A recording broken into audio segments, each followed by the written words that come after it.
and 60 foot up. I can't go any further. That's terrible. Sorry. 아! 경숙경보! 경숙경보!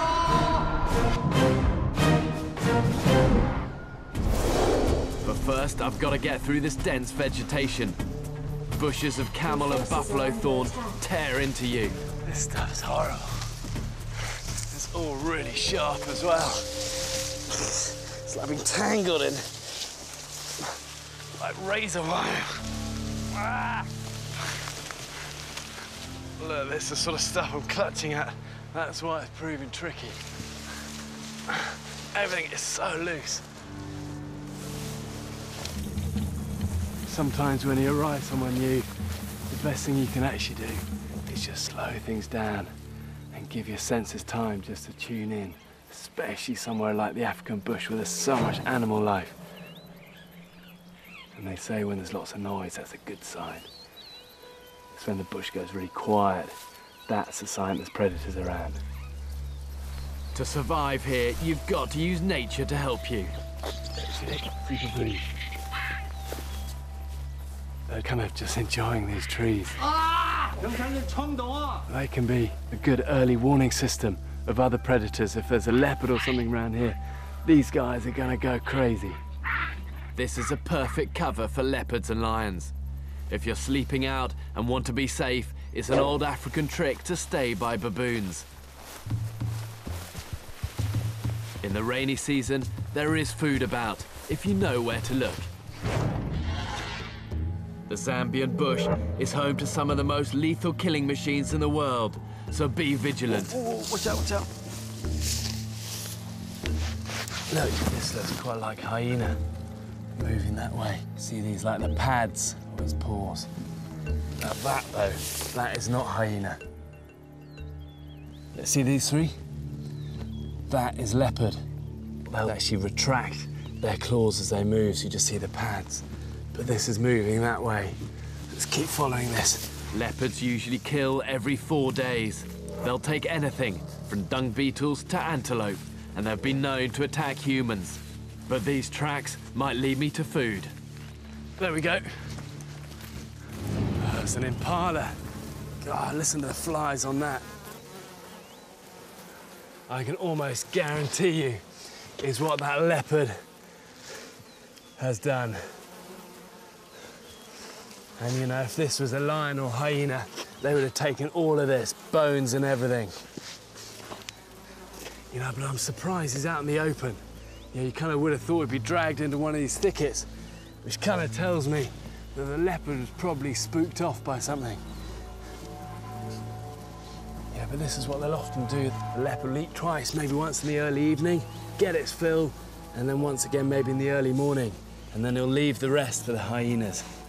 But look, I can get at this before the hyenas. This would be safer cooked, but it's not the time or the place to stop and light a fire. And I'm soon feeling ill. Within hours, I've got diarrhea. And out here, that can be a disaster. Unless you bury it, you could attract predators just when you're at your weakest. But it's the dehydration that's my biggest problem. In a survival situation, you're losing fluids that you can't afford to. You can collapse, and without help, you can die. You've got to keep drinking. What I'm also gonna do is just grind up some of this charcoal to tip into it. Quite bad diarrhea, and I know that this stuff is gonna help my stomach, helps absorb the toxins. And this is almost boiling now. And kind of people often think you have to boil stuff for like ages, but actually it's been proven, all you need is to get it boiling. It's called a rolling boil, and then that's good enough to drink. See inside it, it's boiled, pretty black, but that's drinkable, and it's gonna help my tummy. If you're ill, you're better off staying by a stream, so you've got plenty of fluid to keep you hydrated. But I'm feeling terrible, and this is the last thing I now need. I need all the strength I've got to get up and out fast.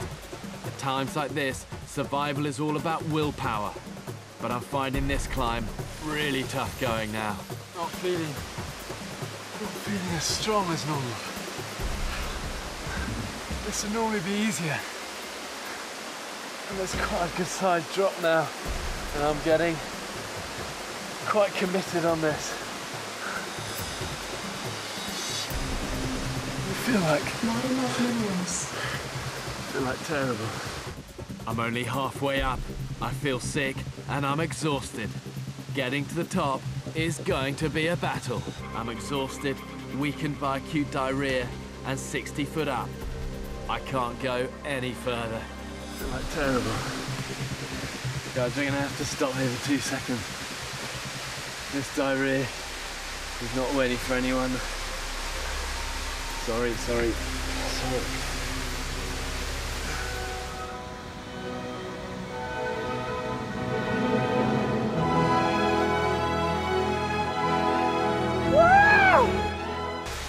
I do feel better though. Okay, 30 more feet. Every time you have to stop like this, you become more dehydrated. Diarrhea can mean you lose 40 times more water than normal. Add in the heat, the humidity, the exertion, and this becomes sheer hell.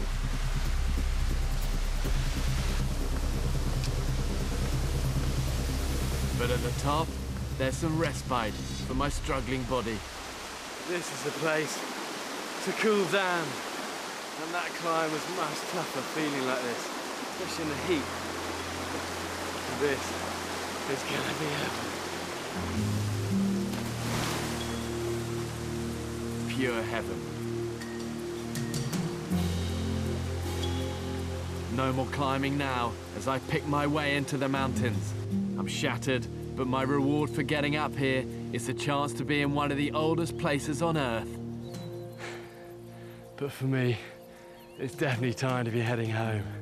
I've got a helicopter coming soon, and to make sure they don't miss me, I'm gonna make a signal fire.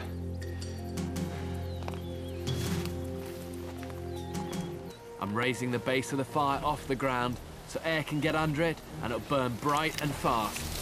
And this pyramid construction holds all the layers of fuel in place. Get it right and it should be seen from miles away. One of the most important things when you're making a signal fire is to make sure the tinder you use goes up first time. You might only just have one chance at rescue. You don't want to be faffing around trying to get things lit. And a good way of making sure your tinder's dry is just to like rake your hands through the tuss of grass, and what you're left with is the good dry stuff.